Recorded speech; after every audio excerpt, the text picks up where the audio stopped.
नमस्कार दोस्तों, स्वागत है आपका स्टडी फॉर सिविल सर्विसेज में। वीडियो को पूरा देखिए। कोई भी आपका फीडबैक है, कोई सजेशन है, तुरंत वीडियो में कमेंट करके जरूर बताइए। अच्छा लगे तो वीडियो लाइक जरूर कर लीजिए और ऐसे वीडियो लगातार फ्री में पाने के लिए चैनल को तुरंत सब्सक्राइब कर लीजिए और बेल आइकन को जरूर टैप कर लीजिए ताकि आगे भी सारे वीडियो आपको मिलते रहे। यूट्यूब में फॉलो करते हैं तो प्लीज ये वाला फ्री टेलीग्राम चैनल जरूर ज्वाइन कर लीजिएगा। सारे नोटिफिकेशन, सारे अपडेट यहीं पे आते हैं, ध्यान रखिएगा। स्टडी फॉर सिविल सर्विसेज का कोई भी पेड ग्रुप अगर आपको ज्वाइन करना है तो सिर्फ 8564809690653086089754364455 यही नंबर है हमारे, सिर्फ जहां पे कॉल या व्हाट्सएप कर सकते हैं। इंस्टाग्राम पे हमारा पेज जरूर फॉलो कर लीजिएगा, study for civil dot services है। ट्विटर पे हमको जरूर फॉलो कर लीजिएगा, @स्टडी फॉर सिविल्स है। नमस्कार, मैं आयुषी मदान। स्वागत है आप लोगों का स्टडी फॉर सिविल सर्विसेज में। ये पूरी वीडियो इकोनॉमिक सर्वे के टॉप एमसीक्यूज पे होने वाली है, जिसमें इकोनॉमिक सर्वे से जुड़े हुए जितने भी इंपॉर्टेंट एमसीक्यू हमने बनाए हैं उनको आप लोग अटेम्प्ट कीजिए और उनसे जुड़े हुए जितना भी आपका स्कोर बनता है उसको कमेंट बॉक्स में मुझे कमेंट करके जरूर बताइए। मिलते हैं आप लोगों से लेक्चर में। नमस्कार, स्वागत है आप सभी का स्टडी फॉर सिविल सर्विसेज में। मैं आयुषी मदान आपके सामने लेके आई हूँ इकोनॉमिक सर्वे 2022 और 23 का टॉप एमसीक्यू। आप सभी जानते हैं इकोनॉमिक सर्वे हमारा आ चुका है और ये इकोनॉमिक सर्वे कई मायनों में अलग है। इसमें काफी नई नई बातें जो है सरकार द्वारा कही गई है और हर चीज का एनालिसिस जो है ये तैयार किया गया है। देखिए, इकोनॉमिक सर्वे बजट से एक दिन पहले आता है, आप सभी लोग जानते हैं। क्यों एक दिन पहले आता है? हमें ये बताने के लिए कि पिछले साल हम लोगों ने क्या चीजें अचीव करी हैं। वो सारा डेटा गवर्नमेंट ऑफ इंडिया का इकोनॉमिक सर्वे में लेके आया जाता है। पैंडेमिक के बाद हमारी क्या ग्रोथ रही है, कैसे हमने सिचुएशंस को इम्प्रूव करा है, पब्लिक गुड्स, इंफ्रास्ट्रक्चर ग्रोथ में हमारा क्या सिचुएशन है, हर एक सेक्टर में बात की जाती है। तो उसी से जुड़े हुए कुछ एमसीक्यू हैं जो इस बार आपको टर्म्स देखने को मिलेंगी। देखो, सर्वे वर्ड है ना, सर्वे आप किसका करोगे? सर्वे हम उन्हीं चीजों का करेंगे ना जो ऑलरेडी हो चुका है। तो बस वही है, जो ऑलरेडी हो चुकी हैं चीजें उनका सर्वे पढ़ रहे हैं। और आज के दिन बजट भी आ चुका है, आप लोग जानते हैं, तो वो भी हम अब उसके भी क्वेश्चंस देखेंगे। तो टॉप क्वेश्चंस हैं यहाँ पर, सब लोग इन क्वेश्चंस को सॉल्व करो और ये समझो कि आपको इनमें से कितना आता है। इनको कंप्लीट करने की कोशिश कीजिएगा और अपना स्कोर जरूर बताइएगा मुझे कि आपका स्कोर कितना आया है। सबसे पहला क्वेश्चन मैंने सबसे इजी क्वेश्चन रखा है कि अभी हमारे प्रेजेंटली जिस पर्सन ने ये तैयार किया है, हमारे सामने प्रेजेंट किया है, वो पर्सन हमारे भारत के करंट चीफ इकोनॉमिक एडवाइजर कौन है। सीधा क्वेश्चन पूछा है कि भारत के पहले करंट जो है अभी प्रेजेंटली हमारे इकोनॉमिक एडवाइजर कौन है।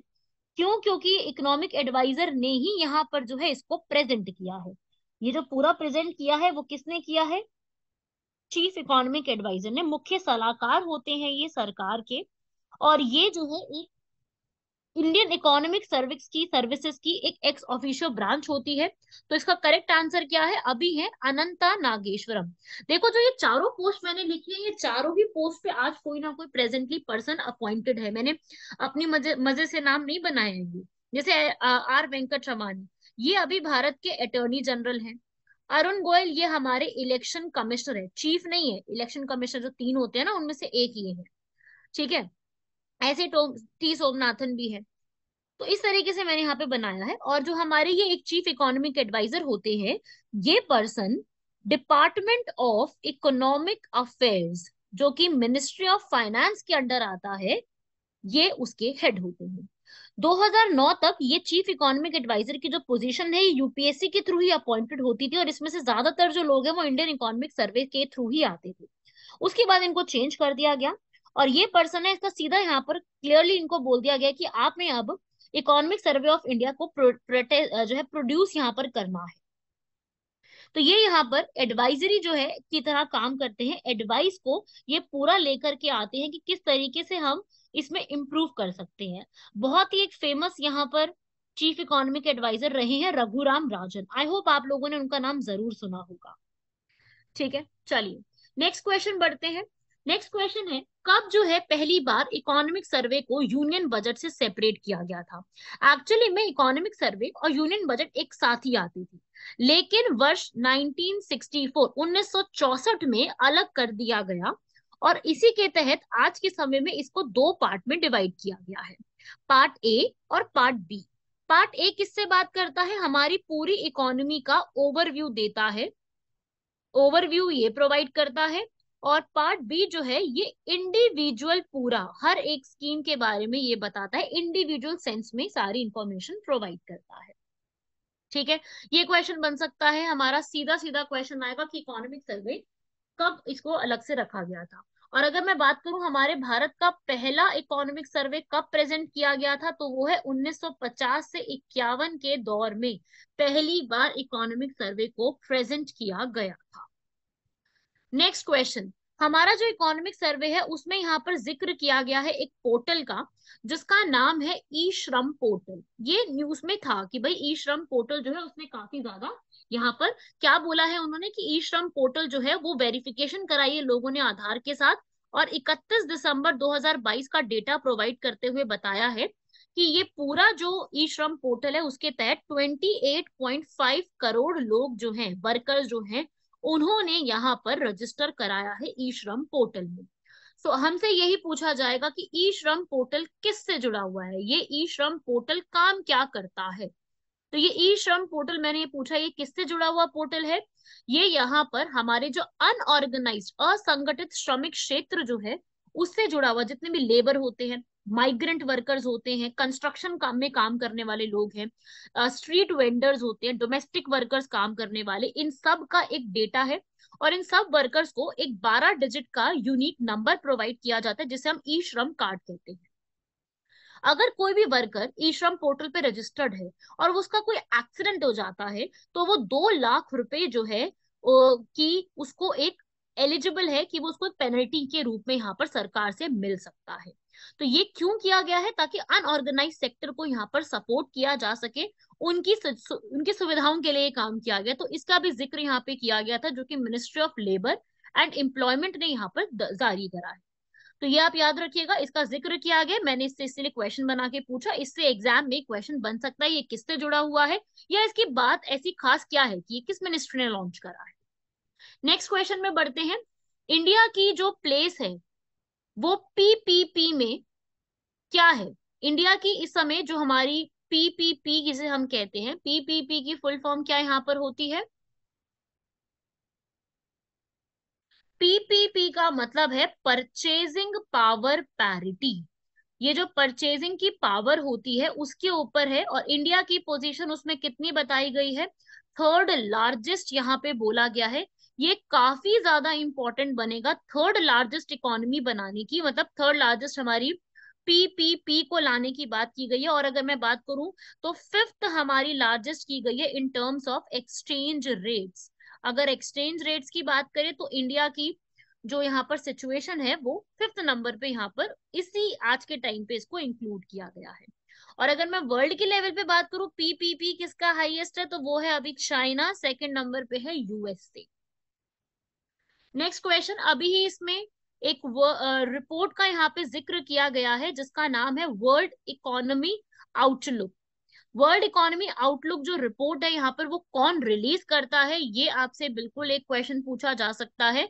रिलीज्ड बाय आईएमएफ, अभी इसके बारे में जिक्र किया गया था वर्ल्ड इकोनॉमिक आउटलुक के बारे में कि इन्होंने हमारी जो पूरा सर्वे दिया है उसके हिसाब से हमारे काफी एक ग्रोथ करने के चांसेस है। आईएमएफ ने ग्रोथ के प्रोजेक्शंस को यहाँ पर बताया है, उसी रिस्पेक्ट में इकोनॉमिक सर्वे जो है लाया गया था, और उसमें ग्लोबल इकोनॉमिक प्रोस्पेक्ट्स के बारे में बताया गया आईएमएफ द्वारा। इंटरनेशनल मॉनेटरी फंड जिसके हेडक्वार्टर्स कहाँ पे लोकेटेड है, वॉशिंगटन डीसी में है। वर्ल्ड बैंक और आईएमएफ दोनों को एक साथ ही बनाया गया था। देन अभी यहाँ पर एक बहुत इंपॉर्टेंट प्लेज ली गई थी, पहले ही ली गई थी लेकिन उसका जिक्र यहाँ पर भी किया गया, पहले भी इसका जिक्र किया जा चुका है। क्लाइमेट चेंज जो है काफी इंपॉर्टेंट टॉपिक है, तो ये क्वेश्चन आपका एग्जाम में बन सकता है कि इंडिया ने नेट जीरो यहाँ पर एमिशंस जो है, किसके एमिशंस, कार्बन के उत्सर्जन, कार्बन के उत्सर्जन को प्राप्त करने के लिए हमने नेट जीरो का टारगेट रखा है। वो कब तक के लिए रखा है, यहाँ पे जिक्र किया गया था 2070 तक रखा है। साथ ही साथ इंडिया ने ये भी बोला है कि जो हमारा जो भी हम यहाँ पर 2023-30 तक हम लोग क्या करेंगे, 45% तक रिड्यूस कर देंगे जीडीपी का जो एमिशंस है। ठीक है, एमिशंस की जो इंटेंसिटी होती है उसको भी रिड्यूस करने की सरकार द्वारा बात की गई है। प्लस और ही 2030 का टारगेट लेकर के जो नॉन फॉसिल्स होते हैं, गैर जीवाश्म ईंधन होते हैं, वो उनका जो एमिशन रेट है, उत्सर्जन जो रेट है, वो 29% तक डिक्रीज कर दिया जाएगा। ये भी पूरी यहाँ पे कोशिश जारी है। नेक्स्ट क्वेश्चन, अभी ही इकोनॉमिक सर्वे में एक शब्द यूज किया गया लाइफ। देखो ये लाइफ शब्द तो पहले भी इस्तेमाल किया जा चुका है, ऐसा नहीं कि ये पहली बार लाइफ शब्द का इस्तेमाल किया गया है। लाइफ जो है ये शब्द यहाँ पर इकोनॉमिक सर्वे में यूज किया गया है और पहले भी यूज किया जा चुका है। क्या है इसका मतलब लाइफ का? लाइफ का यहाँ पर सीधा सा मीनिंग है, इसकी फुल फॉर्म आपसे पूछी है मैंने, लाइफ स्टाइल फॉर एनवायरमेंट। सीधा मैंने पूछा है लाइफ स्टाइल फॉर एनवायरमेंट जो है वो क्या, किसके ऊपर बात करता है? तो ये जो है सबकी ड्यूटी है कि हमें अर्थ के साथ मिलकर के आगे चलना है। इसकी प्लेज जो है वो हमें इसमें भी जिक्र किया गया है उसका। पीएम मोदी ने ये काफी टाइम पहले ही इसको लाइफ मूवमेंट को लॉन्च कर दिया था और ये बताया था कि हम लोगों को लाइफ में reuse, reduce, recycle, circular economy सबको करना है। हमारा प्लेनेट एक ही है लेकिन हमारे जो एफर्ट्स हैं वो बहुत ज्यादा हैं। तो हर एक को एफर्ट्स यहाँ पे दिखाते हुए लाइफ को यहाँ पे स्टार्ट करना है। ये कब उन्होंने प्रपोज किया था? कोप 26 में, कोप 27 में नहीं किया, कोप 26 में इस मिशन को यहाँ पर स्टार्ट किया गया था। और एनवायरनमेंट में हम कैसे इंक्रीज करेंगे, इंडिया का फॉरेस्ट कवर कैसे इंक्रीज करेंगे, tigers, leopards, elephants, rhinos, India की कमिटमेंट्स जो है इनके लिए पूरा प्रोटेक्शन तैयार करने की, रिन्यूएबल एनर्जी को अचीव करने की, वो सारी चीजें यहाँ पर बात यहाँ पे की गई है। ठीक है, इन्होंने बोला था यहाँ पर कि महात्मा गांधी ने भी जीरो कार्बन लाइफस्टाइल की बात करी थी। हमें अपनी लाइफ में ही ऐसी चीजें इंक्लूड कर लेनी है कि हमें ऐसा एहसास ही ना हो, मतलब एनवायरनमेंट हमारे जीवन का एक हिस्सा बने। और हमारी सारी एक्टिविटीज क्या होना चाहिए, सिर्फ एनवायरनमेंट के लिए ही होनी चाहिए। सस्टेनेबल ऑप्शंस की तरफ हमें मूव करना है। नेक्स्ट क्वेश्चन, इकोनॉमिक सर्वे के मुताबिक नेशनल ग्रीन हाइड्रोजन मिशन जो आया है उसने इंडिया को एनर्जी इंडिपेंडेंट, मतलब इंडिया को एनर्जी पे इंडिपेंडेंट हो जाएगा। वो कौन से ईयर का टारगेट के बारे में बताया है, जिक्र किया है? 2047। आई होप आप लोगों ने पता भी होगा, लेकिन ये आपको यहाँ पर पूछा जा सकता है बिकॉज पूरे इस सर्वे में इसका बार बार जिक्र किया गया है। प्लस साथ ही साथ हम लोगों ने क्या यहाँ पर बोला है कि हम लोग कैसी हाइड्रोजन बनाएंगे, ग्रीन हाइड्रोजन को यहाँ पर प्रोड्यूस किया जाएगा कम से कम 5 MMT, 5 मिलियन मेट्रिक टन तक यहाँ पर 2030 तक डेवलप होगी। ये ईयर्स, ये टारगेट्स बहुत बहुत इंपॉर्टेंट है, मैं बता रही हूँ आपको, लिख लेना इसको। और इसी मिशन के तहत सरकार ने अभी इकोनॉमिक सर्वे में क्या बात बोली है कि हम लोग यहाँ पर करीब करीब 6 लाख से ज्यादा जॉब्स यहाँ पर निकालेंगे और इसी में करीब करीब 1 लाख करोड़ रुपए का जो है कम हो जाएगा, जो हम फॉसिल फ्यूल इंपोर्ट कराते हैं बाहर से वो रिड्यूस हो जाएगा। ये सरकार की पूरी कोशिश है, बहुत बेहतरीन कोशिश सरकार की जा रही है, इसको भी याद रखना।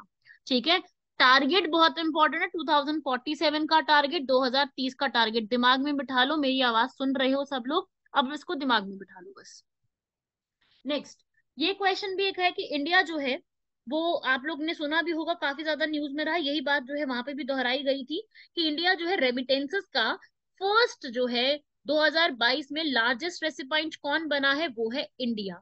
इंडिया टॉप किया है रेसिपाइंट्स को रिसीव करने में। ये वर्ल्ड बैंक ने रिपोर्ट में अपना पूरा क्लियर करा था। और कितना यहाँ पर इंडिया ने अमाउंट रिसीव करा है? $100 बिलियन। ये अगला क्वेश्चन है मेरा कि कितना अमाउंट रिसीव करा है, क्वेश्चन पढ़ लीजिए सब लोग। और लार्ज अमाउंट कितना इंक्रीज करा है, तो वो है आपका $100 बिलियन का रिसीव करा है हम लोगों ने रेमिटेंस। इंडिया लार्जेस्ट नंबर पे रहा है इसके ऊपर। ठीक है, नेक्स्ट क्वेश्चन पढ़ लीजिए। परसेंट की टर्म्स की बात करें तो जीडीपी ग्रोथ 2023-24 में कितनी एक्सपेक्ट की गई है इकोनॉमिक सर्वे के अकॉर्डिंग? जीडीपी की जो ग्रोथ है, मैं आपको टाइम दे रही हूँ, अपना क्वेश्चन आप लोग पढ़ लो और अच्छे से उसका हिसाब से यहाँ पर अपना दिमाग में आंसर सोचो, फिर मैं आपको आंसर बता ही रही हूँ पूरा कितना रहेगा। तो यहाँ पर कितना इंडिया ने जीडीपी ग्रोथ की बात करी है, ये परसेंटेज आपसे पूछी जा सकती है। 6 से 6.8%, 2023 से 24 के बीच में ये बोला गया है। ठीक है, ये क्वेश्चन पूछा जाएगा। ये क्वेश्चन सीधा आएगा कि कितनी है, और जो आपसे क्वेश्चन पूछे मतलब टाइप जो आपको ऑप्शन दिए जाएंगे वो भी कुछ इसी प्रकार के ऑप्शन दिए जाएंगे। क्लियर होगी बात ये वाली, इसको जरूर पढ़ लीजिएगा। फिर उसके बाद फाइनेंशियल ईयर 2023 में एवरेज जीएसटी कलेक्शन गवर्नमेंट का कितना इंक्रीज हुआ है, उसके लिए भी एक टर्म दी गई है, 1.49 लाख करोड़ जो है, इसका भी डेटा यहाँ पे प्रोवाइड किया गया है। नेक्स्ट, ये एक सिंपल सा क्वेश्चन मैंने रखा है कि भारत के फॉरेन एक्सचेंज रिजर्व्स में क्या क्या चीजें आती हैं। भारत के फॉरेन एक्सचेंज रिजर्व्स क्या क्या चीजों को इंक्लूड करते हैं, तो कितना है या क्या क्या चीजें इंक्लूड करते हैं, तो पढ़िए। करेंसी असेट्स आरबीआई के, एसडीआर क्या होते हैं, स्पेशल ड्रॉइंग राइट्स, ये आईएमएफ ने इंट्रोड्यूस कराए थे।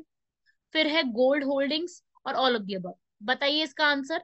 यस, सही सोच रहे हैं सब लोग। इसका आंसर है all of the above. Foreign exchange reserves में ये चारों चीजें आती हैं। इंडिया का काफी बड़ा फॉरेन एक्सचेंज रिजर्व है, इसमें बैंक के डिपॉजिट, बॉन्ड्स और अदर करेंसी सब कुछ है। और ये मैनेज कौन करता है पूरा, सब कुछ आरबीआई ही यहाँ पर मैनेज करती है पूरा का पूरा।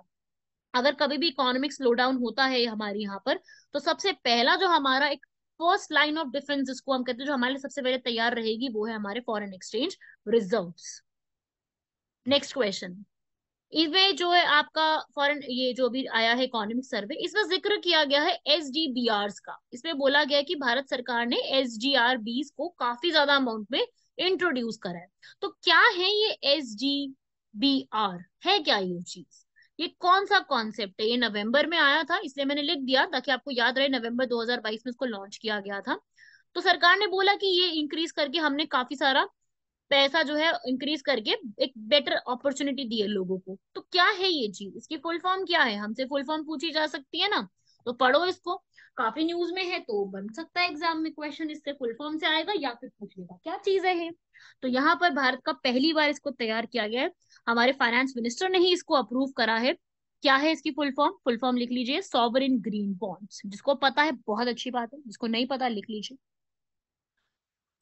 ये क्या चीज है, ग्रीन बॉन्ड्स के लिए। सॉवरिन ग्रीन बॉन्ड्स किसके लिए, ग्रीन प्रोजेक्ट्स, हरित प्रोजेक्ट्स के लिए इसको स्टार्ट किया गया, जिसके लिए अलग से एक वर्किंग कमेटी बनाई गई है, जो क्या काम करेगी, फॉसिल फ्यूल के जितने भी प्रोजेक्ट हैं, रिन्यूएबल एनर्जी के जितने भी प्रोजेक्ट्स हैं, वो इशू करे जाएंगे।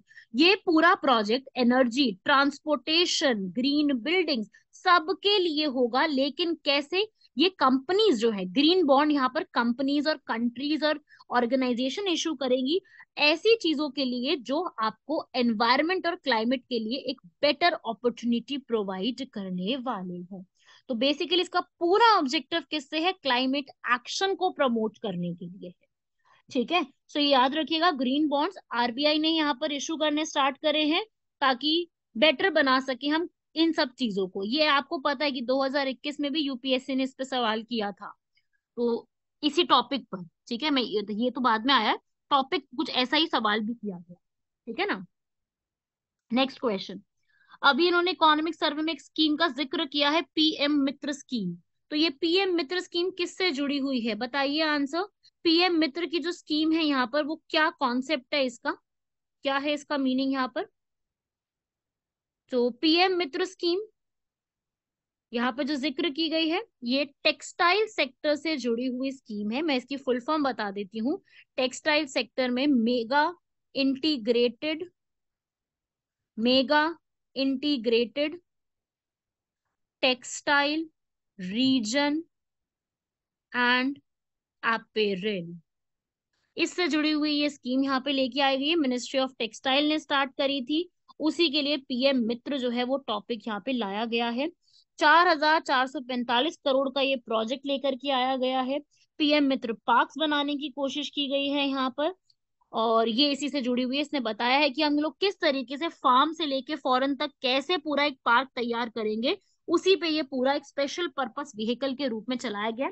और ये पीपीपी मॉडल पे चल रहा है, पब्लिक प्राइवेट पार्टनरशिप मॉडल पे ये वर्क कर रहा है। नेक्स्ट क्वेश्चन, अभी एक और जिक्र यहाँ पे किया गया कि भारत जो है, भारत का ही एक इनिशिएटिव है जो वर्ल्ड लेवल पर रिकॉग्नाइज किया गया है। यहाँ पर बताओ, बताइए, उसी से मैंने एक क्वेश्चन बनाया है कि 2023 का जो ईयर है वो यूएन जनरल असेंबली ने कौन सा ईयर डिक्लेयर किया है, तो वो हमारा ईयर डिक्लेयर किया गया है year of millets. International year of millets 2023 को यहाँ पे डिक्लेयर किया गया। इंडिया की ये जो एक इंडिया की पहल थी वो पूरी तरीके से यहाँ पे वर्ल्ड लेवल पे लेके जाई गई है। ठीक है, नेक्स्ट क्वेश्चन। यहाँ पे एक वर्ड का जिक्र किया गया था कि मिनिस्ट्री ऑफ जो कोऑपरेशन है, मिनिस्ट्री ऑफ कोऑपरेशन का यहाँ पर कौन सा एक विजन है, तो ये भी एक वर्ड यहाँ पर यूज किया गया है। तो आप लोग पढ़िए इसको और आंसर बताइए, मिनिस्ट्री जो यहाँ पर एक लगाई गई है इसका विजन क्या है। तो इसका आंसर क्या है, पढ़ लिया सब लोगों ने। इसका आंसर है आपका सहकार से समृद्धि। ये सवाल पूछा जा सकता है क्योंकि हमें लगेगा सहकार से सहयोग विकास वृद्धि, यार सारे ठीक लग रहे हैं, पढ़ने में तो ऐसे ही लगेगा ना यार ये तो सारे सही लग रहे हैं, पर द करेक्ट आंसर इज सहकार से समृद्धि 2021 में लाई गई थी, लेकिन इसका अभी यूज यहाँ पर बोला गया है, तो उसी के तहत मैंने यहाँ पर लिया है कि ये क्वेश्चन बन सकता है एग्जाम में, राइट। नेक्स्ट, अभी उन्होंने जिक्र किया national action plan on climate change. ये national action plan on climate change जो है उसमें इनमें से क्या चीज कवर अप नहीं होती है। तो अभी रिसेंटली उन्होंने इस चीज के लिए बोला कि हमारा नेशनल एक्शन प्लान जो है ना वो सक्सेसफुल हो रहा है। तो मेरा सवाल ये है कि नेशनल एक्शन प्लान है क्या, सक्सेसफुल हो रहा है बहुत अच्छी बात है, पर है क्या वो, तो उसमें क्या आता है। देखिए, national action plan on climate change में टोटल 8 मिशन हैं, जिसमें से सोलर मिशन है, वाटर मिशन है, हिमालयन इकोसिस्टम है, कोऑर्डिनेशन का कोई मिशन नहीं है। इसमें green India, sustainable agriculture, climate change, sustainable habitat, energy efficiency, इन सब के ऊपर किया गया है। तो वो 8 मिशन तैयार हैं, कोऑर्डिनेशन का कोई मिशन नहीं है। तो ये क्वेश्चन बहुत इंपॉर्टेंट बन सकता है कि इनमें से कौन सा मिशन है, कौन सा मिशन नहीं है, कुछ ऐसा सा सवाल बन सकता है ना। तो आप देख सकते हैं कि क्वेश्चन का काफी मैंने लेवल करने की कोशिश करी कि आपसे हर टाइप का मैं जो है सेक्टर इसमें इंक्लूड कर सकूं अपने अपने इन पूरी वीडियो में। नेक्स्ट, उन्होंने यहाँ पर बताया कि जो प्रसार भारती है, जो भारत में ब्रॉडकास्टिंग की जाती है, उन्होंने ये बताया कि प्रसार भारती जो है यहाँ पर एक बहुत अच्छा टूल निकल के आया है। तो इसके हिसाब से प्रसार भारती जो है वो कितनी लैंग्वेजेस में यहाँ पे ब्रॉडकास्ट करता है, उन्होंने स्पेशली उसका यहाँ पर एक वर्ड यूज करा है। उन्होंने पूरा टेलीफोन और रेडियो की डिजिटल एम्पावरमेंट के ऊपर बात करी है।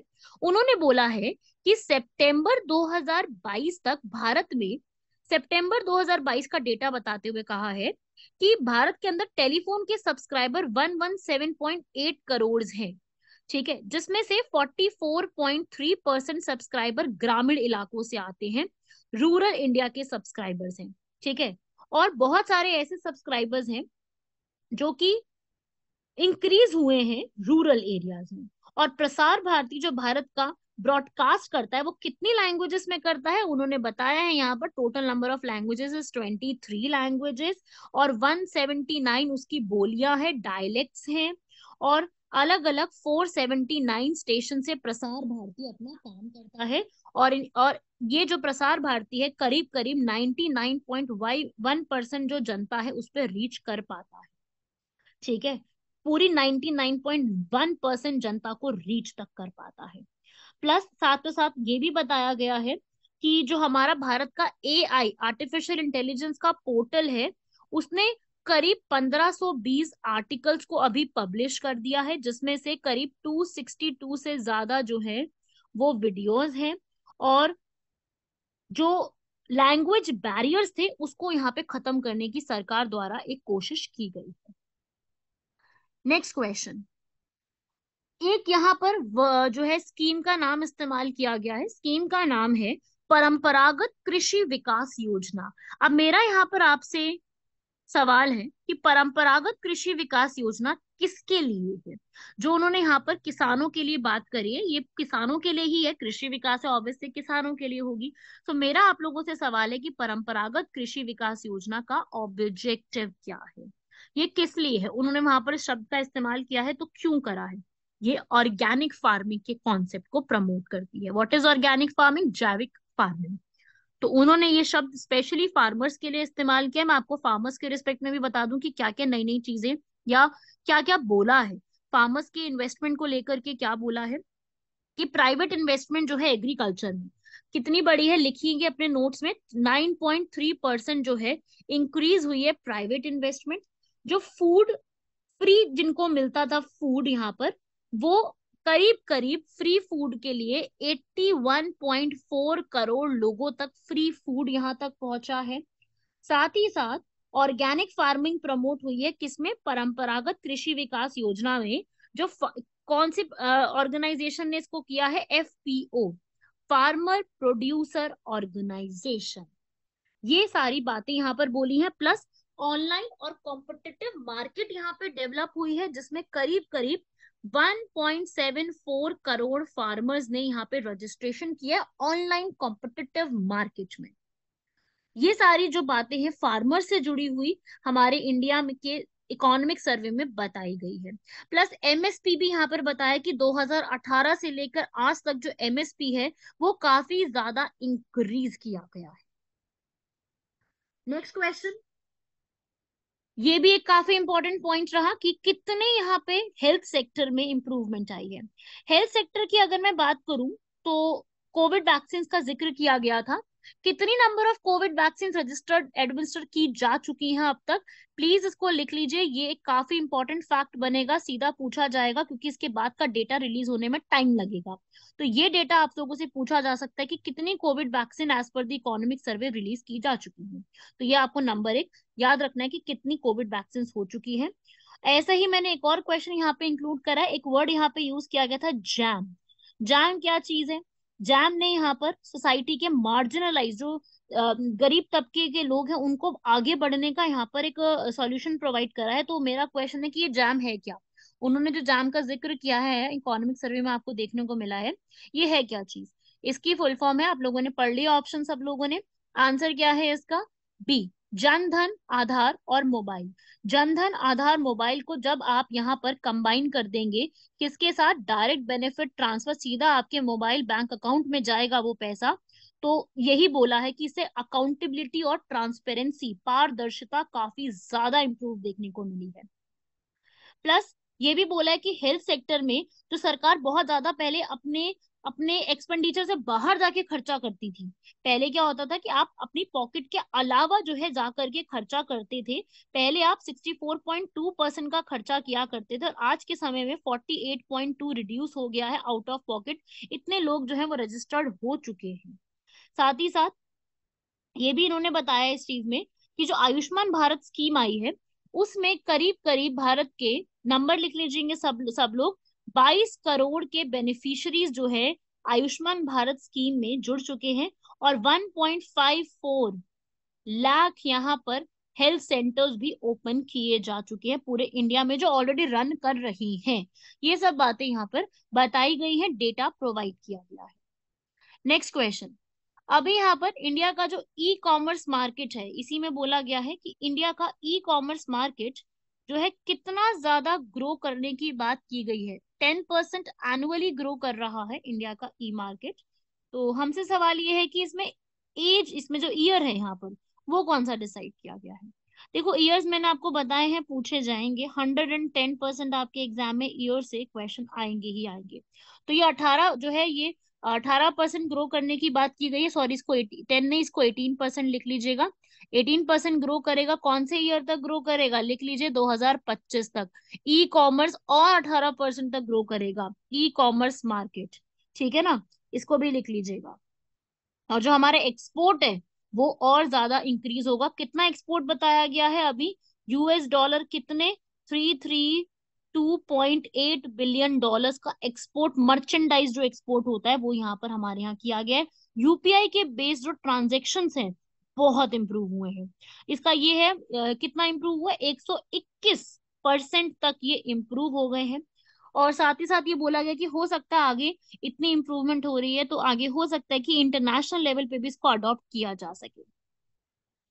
नेक्स्ट क्वेश्चन, जो MSME सेक्टर है उनको जो क्रेडिट ग्रोथ दी जाती है, उनको जो क्रेडिट दिए जाते हैं ग्रोथ के लिए, वो जनवरी से नवंबर के मंथ तक उसमें कितना इंक्रीज देखने को मिला है? क्रेडिट ग्रोथ जो है कितना परसेंट है? 30.6%। पढ़ लिया ना सबने? अपना आंसर मार्क कर लिया? 30.6% यहाँ पे जनवरी से नवंबर तक इंक्रीज करने की बात की गई है।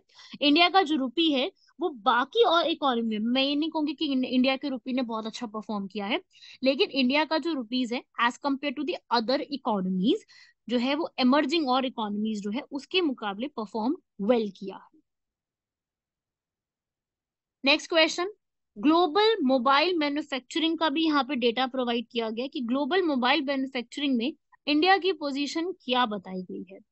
कि अभी जो मोबाइल मैन्युफैक्चरिंग हब की अगर हम बात करें तो इंडिया ने यहाँ पर कौन से नंबर पे स्टैंड करता है।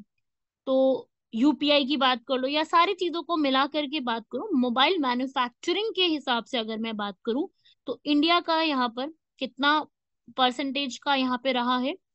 सो इसको भी नोट कर लीजिएगा, इंडिया का यहाँ पर सेकंड पोजीशन है। ठीक है, लिख लीजिएगा सेकंड पोजीशन पे रहा है India.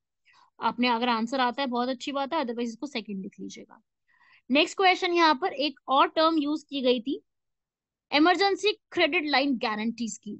Emergency credit line guarantee scheme आप किसको प्रोवाइड करेंगे? इमरजेंसी है तो मतलब कोई जब सिचुएशन यहाँ पर खराब होगी तभी ये प्रोवाइड किया जाएगा। तो क्रेडिट लाइन गारंटी स्कीम किसको यहाँ पर प्रोवाइड करने की बात की गई, यहाँ पर यूज किया गया ये वर्ड कि हम इसको जो है वो यूज कर रहे हैं, इसका कॉपस बढ़ाने की कोशिश की है हम लोगों ने। और 20 लाख करोड़ का यहाँ पे गारंटी जो है प्रोवाइड भी किया गया है। किसको किया गया है, इसको भी लिख लीजिए। ये एमएसएमईज जो होती है, माइक्रो स्मॉल मीडियम एंटरप्राइजेस, जो कि अभी घाटे में चल रही है या उनमें कोई प्रॉब्लम चल रही है, उनको ये जो है प्रॉब्लम से निकालने के लिए सरकार ने यहाँ पर उसको प्रोवाइड किया गया है एमएसएमईज को। ये एक आत्मनिर्भर भारत में एक पैकेज है जो अनाउंस किया गया था, जो कि 50,000 करोड़ को यहाँ पे ये लिमिट तैयार की गई है इसकी। जिनको भी इसकी जरूरत होगी उसके हिसाब से इसको ये प्रोवाइड किया जाएगा। कोविड-19 के क्राइसिस की वजह से प्रॉब्लम आई है या रशिया यूक्रेन वॉर की वजह से प्रॉब्लम आई है तो मिनिस्ट्री ऑफ फाइनेंस यहाँ पे प्रोवाइड करेगी। लेकिन हाँ, इसके अंदर अलग अलग पॉइंट्स हैं, अलग अलग बेनिफिशरीज हैं और क्राइटेरिया है। तो कभी भी ऐसा कोई जरूरत पड़ती है तो आप वो क्राइटेरिया को जरूर पढ़ लीजिएगा पहले। नेक्स्ट, यहाँ पर एक स्कूल्स का मेंशन किया था इन्होंने कि पीएम श्री स्कूल्स जो है वो हमारे बड़े हैं। तो ये पीएम श्री स्कूल्स के बारे में क्या बात हुई है भाई, कि ये क्या है पीएम श्री स्कूल? इन्होंने वर्ड यूज करा पीएम श्री स्कूल्स को इंक्रीज किया है, नंबर वगैरह कुछ नहीं बताया, इसलिए मैंने परसेंटेज नहीं पूछी, मैंने उसी से क्वेश्चन बना के आपसे पूछा कि पीएम श्री स्कूल का कॉन्सेप्ट क्या है, कि पीएम श्री स्कूल क्या है। तो देखिए ये पीएम श्री जो है यहाँ पर, इसका ये एक सेंट्रली स्पॉन्सर्ड स्कीम है जो कि स्टार्ट की गई थी, गवर्नमेंट ऑफ इंडिया ने स्टार्ट करा है। और ये इस तरीके की स्कीम है कि हमारे इंडिया में जितने भी बच्चे हैं वो बच्चों को समावेशी शिक्षा, क्या वर्ड यूज किया जाता है, इंक्लूसिव एजुकेशन, समावेशी शिक्षा को हम अपग्रेड करेंगे। और इन्होंने यहाँ पर बताया है कि 14,500 से ज्यादा स्कूल्स यहाँ पे डेवलप किए गए हैं पीएम श्री में, जिसकी फुल फॉर्म होती है PM schools for rising India. आज के बच्चों को 21वीं सेंचुरी के बच्चों को यहाँ पर जो हम कहते हैं ना ऑल राउंड डेवलपमेंट, उसके हिसाब से यहाँ पर फोकस किया जाएगा। 14,500 स्कूल को यहाँ पर बनाया गया है इस तरीके से, जिसमें क्वालिटी टीचिंग, बच्चों की कॉग्निटिव एकेडमी, उसके लिए यहाँ पर प्रमोट किया जाएगा। ग्रीन स्कूल्स का कॉन्सेप्ट है जिसके अंदर एनवायरमेंट फ्रेंडली सोलर पैनल से ही चलेंगे, वो एलईडी लाइट्स रहेंगी, ऑर्गेनिक फार्मिंग रहेगी, प्लास्टिक फ्री रहेगा और एनवायरमेंट से जुड़ी हुई सारी चीजें दी जाएंगी। बहुत सारे हैकेथॉन्स मैराथॉन्स करवाए जाएंगे, वेस्ट मैनेजमेंट सिखाया जाएगा जो कि आज की जरूरत है। स्कूल के सिस्टम में इसको इम्प्लीमेंट करने की जरूरत बहुत ज्यादा है, आप लोग सब समझ सकते हैं। वैसे हम सब लोग तो स्कूल के पास आउट है, बट फिर भी हम लोग समझ सकते हैं कि ये जरूरत है आज की। ठीक है, नेक्स्ट क्वेश्चन, पीएम किसान और पीएम गरीब कल्याण योजना का यहाँ पर इस्तेमाल किया है कि ये इससे बहुत ज्यादा फार्मर्स को फायदा हुआ है। तो ये फार्मर्स को किस चीज में फायदा हुआ है, वहां पे तो ये बता दे कि फूड ग्रेन्स प्रोडक्शन बढ़ी है, ठीक है, बहुत अच्छी बात है कि इंक्रीज हुई है, लेकिन ये किस चीज में इंक्रीज हुई है, क्या है ये पीएम किसान और गरीब कल्याण योजना? ये फूड सिक्योरिटी को प्रोवाइड करती है, उसी के ऊपर इसमें बात की गई है। राइट, तो ये है आपका यहाँ पर पूरे कुछ इंपॉर्टेंट क्वेश्चंस, और इसी तरीके के और क्वेश्चंस भी आपको और प्रोवाइड किए जाएंगे, डोंट वरी। ये कुछ अभी के कल ही रिलीज हुआ है तो मैंने आज ही फटाफट इसके ऊपर जो है कुछ क्वेश्चंस की वीडियोस बनाई है। तो इसको सब लोग जो है पढ़िएगा, अपने आंसर्स को यहाँ पर बताइएगा कितना कितना है। बाकी एक कंप्लीट वीडियो ऑफ जो है बजट की और इकोनॉमिक सर्वे की, वो भी आपको प्रोवाइड की जाएगी, चाहे आप वो चाहते हैं प्लीज कमेंट करके बताइएगा यहाँ पर, वो सारे भी आपको यहाँ पे प्रोवाइड किया जाएगा। बाकी जो मैंने जितने भी यहाँ पर क्वेश्चंस दिए हैं वो सारे इंपॉर्टेंट थे, वो सारी बातें बताई गई हैं। आपसे क्वेश्चन या तो उनके टारगेट्स पे पूछ लिया जाएगा या आपसे क्वेश्चन पूछ लिया जाएगा उस पर्टिकुलर स्कीम के बारे में जिसका मेंशन किया गया है, क्योंकि मेंशन की गई है दैट मीन्स वो न्यूज में रहेगी और वो चीज न्यूज में आएगी तो आपसे सवाल वहां पे किए जाएंगे। ठीक है भाई, समझे सब लोग इस चीज को, इसको कंप्लीट कीजिएगा। मिलते हैं आप लोगों से नेक्स्ट वीडियो में इसी तरीके के और जो है अपडेट्स के लिए। इस तरीके के और एमसीक्यूज भी आपको पब्लिश करवा के दिए जाएंगे। जुड़े रहिए हमारे साथ स्टडी फॉर सिविल सर्विसेज से। मिलते हैं आप लोगों से नेक्स्ट लेक्चर में। जय हिंद।